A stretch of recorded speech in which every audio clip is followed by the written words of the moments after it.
Shivangi 9th सी stage पर आए और अपना स्पीच प्रस्तुत करें। शिवांगी 9th सी।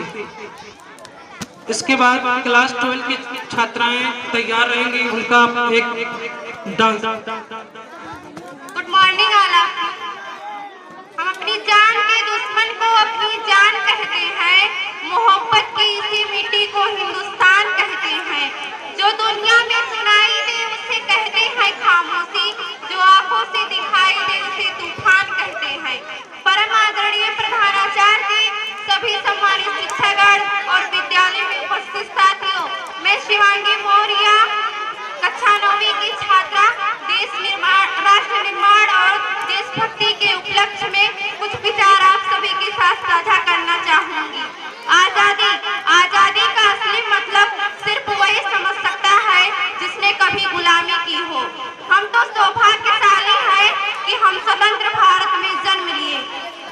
यूं तो आजादी की लौ सन 1857 में ही जल चुकी थी, जो मिसाल बनकर सन 1947 ईस्वी को हमारे देश को आजाद कराई। प्राचीन मध्यकालीन और वर्तमान भारत के उदाहरणों से स्पष्ट करना चाहूंगी कि जब हम फिरंगियों के फेरे में फंस गए थे तो रंगे बसंती चोला की एक आवाज पर भीड़ उमड़ आती थी। लोग मर जाते थे, मिट जाते थे, फांसी तक भी चढ़ जाते तो वो भी अपनी देशभक्ति साबित कर रहे होते, क्योंकि वह उस दौर की देशभक्ति की कसौटी थी। उसके बाद 62वें, 65वें, 71वें युद्धों में अपना सुहाग गवा देने वाली औरत जब घर के हालात हो जाया करते थे कि प्यार भी भरपूर गया, मांग का सिंदूर गया, कि प्यार भी भरपूर गया, मांग का सिंदूर गया, नन्हे नौनिहालों की लंगोटियां चली गई, छोटी छोटी बेटियों की चोटियां चली गई, बाप की कमाई गई, भाई की पढ़ाई गई, एक ऐसा विस्फोट हुआ पता ही नहीं चला, कई जिस्म की कई बोटियां चली गई और आपके लिए एक आदमी मरा है साहब, किंतु मेरे घर की तो रोटियां चली गई वाले हालात पैदा हो जाने के बावजूद भी एक माँ अपने बेटे को सरहद पर दुश्मनों की धज्जियां उड़ाने के लिए भेज देती है और उसे पत्र लिखा करती है कि अम्मा ने खत लिखा है बड़े ही चाव से, कि अम्मा ने खत लिखा है बड़े ही चाव से, कि पुत्र मेरे ना घबरा जाना, एक इंच भी पीछे ना हटना, चाहे इंच कट जाना, चाहे इंच कट जाना।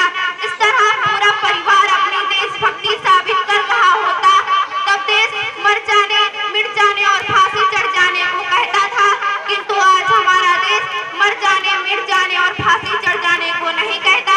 यदि कोई व्यक्ति अपना काम पूरी ईमानदारी और पूरी मेहनत से करे तो ही सच्चा देशभक्त है।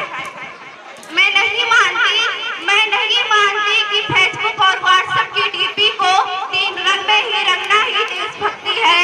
और यदि आप कहेंगे कि साल में 2 बार हाथ में तिरंगा ले लेना ही देशभक्ति है, तो मैं पूछना चाहूंगी कि फुटपाथ पर वो बच्चा ट्रैफिक की छांव में नंगे पांव में जब तिरंगा बेच रहा होता है तो क्या आप उसे उसकी देशभक्ति कहेंगे?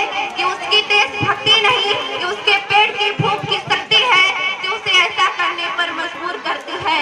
न मस्जिद को जानते हैं न शिवालों को जानते हैं, कि न मस्जिद को जानते हैं न शिवालों को जानते हैं, जो पेट के भूखे होते हैं ना वो सिर्फ भोजन के निवालों को जानते हैं। अपने समाज, अपने परिवार के समर्पण का भाव है देशभक्ति। हर देशद्रोही के जीवन में आने वाला तूफान है हमारी सच्ची देशभक्ति, ताकि हर देशद्रोही ये समझ सके कि अगर तू परिंदा है तो ये आसमान तेरा है, अगर तू दरिंदा है तो ये शमशान तेरा है, भाईचारे से रहना है तो रह इस जमीन पर, वरना ये कब्र भी तेरा और कब्रिस्तान भी तेरा है। लेकिन एक देशद्रोही से ज्यादा भक्ति तब बहादुर होती है जब एक बेटा अपने बूढ़े माँ बाप को वृद्धाश्रम की चौखट पर छोड़ आता है। करा उठती है वो देशभक्ति जब मुसीबत में फंसे लोगों की जान बचाने से ज्यादा हम सेल्फी लेने में लगे रहते हैं। न सरकार मेरी है न रब मेरा है और न ही बड़ा सा नाम मेरा है, कि न सरकार मेरी है न रब मेरा है और न ये बड़ा सा नाम मेरा है। बस इतनी बात का गुरूर है